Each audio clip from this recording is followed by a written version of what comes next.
Je m'apprête à virer une cliente d'un de mes appartements meublés parce que, avec le temps, j'ai appris que ce n'est pas l'argent de tous les clients qu'il faut accepter. Et j'ai aussi fait le constat que c'est souvent les gens à qui tu fais le plus de fleurs, de faveurs en tant que client, qui se retrouvent être les pires clients possibles. Les entrepreneurs, dans les commentaires, j'ai envie de vous lire là-dessus parce que vous avez peut-être des expériences et des anecdotes à nous partager. Qu'est-ce qui s'est passé avec cette dame et qui fait que j'en arrive à devoir penser la mettre out, alors même qu'elle est entrée dans l'appartement il y a de cela à peine quelques heures? C'est une dame qui prend de nos appartements et la veille ou 2-3 jours avant, elle nous demande une faveur. Ça commence toujours comme ça. L'heure d'entrer dans les appartements, c'est 15 heures. Okay? Quand tu prends de nos appartements, c'est une règle à peu près qui est de 15 heures. Et l'heure de départ est de 11 heures. Il y en a qui mettent même les heures d'entrée à 16 ou 17 heures. Pourquoi on fait ça? Parce qu'on part du principe que quand un client a libéré l'appartement à 11 heures, parfois il a un peu de retard, 11h30 midi, il faut que l'équipe de ménage ait le temps de passer de midi à 14 heures, voire 15 heures, pour que l'appartement soit à nouveau utilisable sans aucune difficulté. Donc on laisse un intervalle de temps entre les deux. Donc la dame nous écrit pour nous dire qu'elle veut entrer dans l'appartement plus tôt, qu'elle voudrait rentrer à midi, parce qu'elle a des valises. Donc, première règle, normalement, ça, c'est supposé être facturé. Quand vous allez dans un hôtel et que votre entrée est à 14 heures, si vous voulez entrer plus tôt, on peut vous le facturer. En général, les hôtels ne se prennent même pas la tête, ils vous disent juste, ce n'est pas possible. Donc, dans le cas d'espèce, l'équipe lui a répondu en lui disant, écoutez madame, ça dépend vraiment de ce qui se passe avant.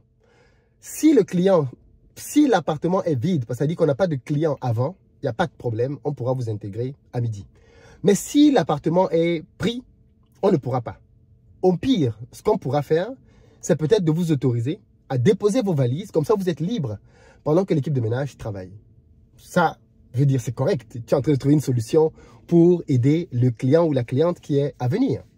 D'ailleurs, petite parenthèse, j'ai une grosse promo qui se termine ce dimanche à minuit. Parce que je vous mets à disposition 10 heures de formation, qui coûtent normalement un peu plus de 1000 € à 97 €. C'est un pack de formation dans lequel je vous mets plusieurs masterclass que j'ai données. Une masterclass sur la gestion des finances, comment faire pour utiliser votre argent, comment faire pour l'investir, comment faire pour quelle partie vous mettez en bourse, quelle partie vous mettez dans l'immobilier, quelle partie vous mettez dans un business. Bref, il y a toute une pyramide comme ça que j'ai bâtie et je vous explique comment bien gérer votre argent parce que c'est la première chose que les gens ne savent pas faire. Une autre masterclass vous explique comment faire pour investir dans les immeubles de rapport plutôt que d'aller acheter des appartements en France notamment pour investir dedans. Les immeubles de rapport sont une excellente alternative et il y a une masterclass là-dessus. Vous avez une autre masterclass qui vous explique plutôt comment investir en bourse en Afrique. La bourse en Afrique est hyper rentable et beaucoup de gens ne savent pas du tout comment ça marche. Dans cette masterclass-là, je vous explique de A à Z comment faire pour investir dans la bourse en Afrique. Le lien est disponible dans la barre de description pour avoir les 5 masterclass dont je parle afin que vous ayez suffisamment de connaissances pour prendre les bonnes décisions et reprendre le contrôle de vos finances. C'est une grosse offre, plus de 10 heures de formation dans lesquelles vous allez comprendre les mécanismes de l'enrichissement simplement. Dans ce même pack-là, je vous explique comment faire pour trouver un bon produit si vous voulez vous lancer sur Amazon. Donc, n'hésitez pas, allez en description pour saisir votre pack et bénéficier de l'offre. Revenons à notre histoire. Au final, donc, la dame arrive aujourd'hui. Moi, je suis au courant de rien puisqu'il y a une équipe qui gère totalement cette activité. Je ne suis absolument au courant de rien du tout. Les affaires remontent à moi quand il y a un problème. Et tout à l'heure, je reçois une notification d'un collaborateur qui me dit « Ah, on a eu un retour de la plateforme Airbnb qui nous dit qu'on a une cliente qui s'est plaint. » Ça n'arrive. Je pense que depuis les années qu'on fait Airbnb, on a eu 2 clientes. 2 clientes qui ont écrit à la plateforme. Celle-là, c'est la deuxième. Et bien, la première, ça s'était pas du tout bien terminé. Et donc, quand j'ai entendu que quelqu'un écrit à la plateforme, je me suis dit « Oh, il faut que j'aille m'intéresser pour savoir qu'est-ce qui s'est passé. » Donc, je contacte les équipes pour leur demander « Hey, qu'est-ce qui s'est passé? Pourquoi est-ce qu'on a une cliente qui en arrive à se plaindre auprès de la plateforme ?» Le message que la plateforme m'envoie, bon, somme toute faite, ce n'est pas un message très choquant. La dame dit qu'il y avait des éléments qui manquaient dans la salle de bain. Donc, je te dis, bon, peut-être que les équipes ont oublié de mettre du savon ou des trucs comme ça, j'en sais rien. J'appelle dans les équipes pour comprendre, mais qu'est-ce qui s'est passé? Pourquoi est-ce que la dame dit que, quand je lis le message de la plateforme, il manquait des trucs dans la salle de bain? Qu'est-ce qui s'est passé? Et là, les équipes me disent qu'en fait, non, boss, on a affaire à une dame et on est très surpris qu'elle ait contacté la plateforme. Je lui dis pourquoi? Ils me disent parce qu'on a cessé de faire gestes commerciaux sur gestes commerciaux à cette dame. Je lui dis comment ça? Et cette dame-là est arrivée aujourd'hui, plus tôt que l'heure prévue. On a accepté de lui permettre d'intégrer l'appartement, ce qui est un geste commercial. On n'est pas tenu de le faire. On l'a fait entrer dans l'appartement à 12h30 au lieu de 15h. Ok, très bien. Pour que vous compreniez bien, quand un client entre dans un appartement avant, il commence à consommer notamment de l'énergie, de la climatisation, de l'eau, ainsi de suite. Donc, c'est un client qui vous coûte a priori plus cher. Donc, c'est un vrai geste commercial que vous faites. Ce n'est pas juste un geste commercial comme ça coûte de l'argent. Ensuite, ils me disent, bon, cette dame-là, elle nous a dit qu'elle voulait 2 serviettes. Une serviette pour le corps, une serviette pour le visage, une autre serviette pour quelque chose. Et je leur ai dit, mais du coup, nous, on prévoit quoi? Nous, on prévoit une serviette par personne, oui. Donc, comme elle était seule dans la location, on a prévu une seule serviette. La dame dit qu'elle ne veut pas une serviette, elle veut plus de serviettes. Je dis, bon, moi, je ne sais peut-être pas, mais est-ce que la plateforme exige qu'on mette plus d'une serviette pour un client?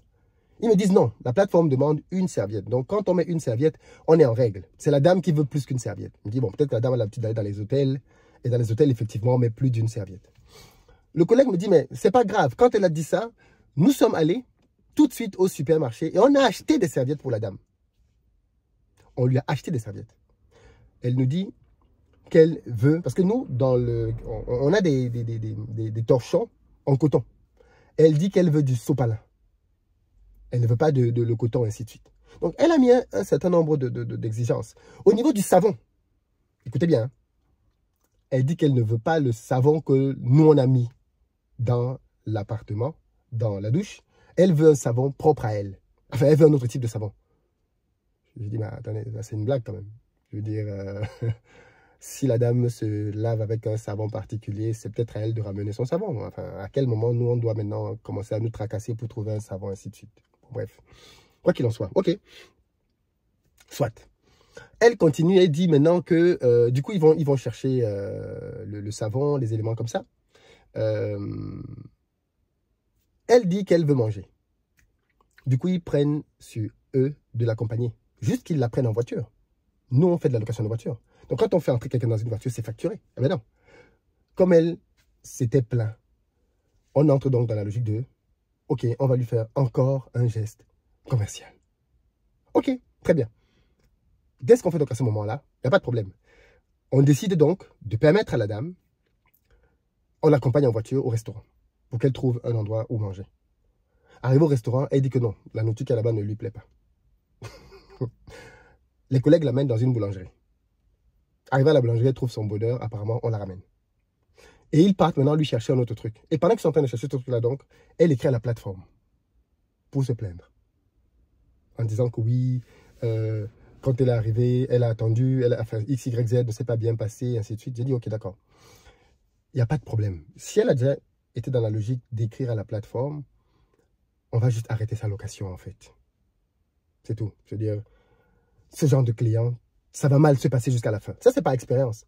Quand ça commence comme ça, il faut juste arrêter ça très rapidement. Parce que c'est quelqu'un qui va toujours trouver quelque chose à redire.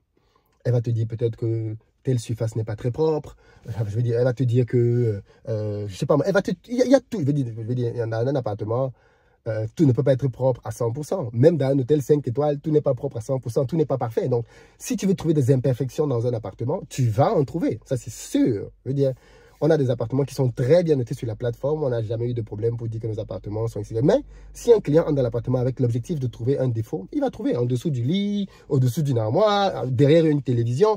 Il va trouver des choses qui peuvent paraître pas clean, pas correct, quoi. Donc, du coup, je me suis dit non. Vous savez quoi? Par expérience, quand ça commence comme ça va mal se poursuivre jusqu'à la fin. Donc, ma décision est claire. Je vais l'appeler après cette vidéo pour lui dire, madame, nous sommes désolés, mais nous allons devoir vous demander de trouver un autre appartement. Parce que tel que ça part là, je sens que ça ne va pas bien se passer. Et peut-être même qu'elle-même elle est déjà dans cette logique-là. Peut-être qu'elle est déjà dans la logique de... Parce que quand tu écris déjà à la plateforme, parce que je veux dire, pour des éléments mineurs, parce que quand tu écris déjà à la plateforme, c'est que pour moi, tu es dans une logique de... Enfin, je sais pas, belliqueuse ou tout ce que tu veux. Et ouais, donc moi, j'ai appris dans le business que ce n'est pas l'argent de tous les clients qu'il faut accepter. J'ai pas de problème avec la cliente. Aucun problème, on se voit, on sourit, on ne s'aime pas, il n'y a pas de problème. Mais ce n'est pas l'argent de tous les clients que tu dois accepter. Parce qu'il y a des clients qui ils vont te prendre tellement d'énergie qu'à la fin de la journée, tu vas regretter de les avoir pris comme clients. Ils vont te faire perdre ton sourire, faire perdre ta bonne humeur, perdre ta joie, parce que tu vas essayer de courir à chaque fois après une de leurs exigences.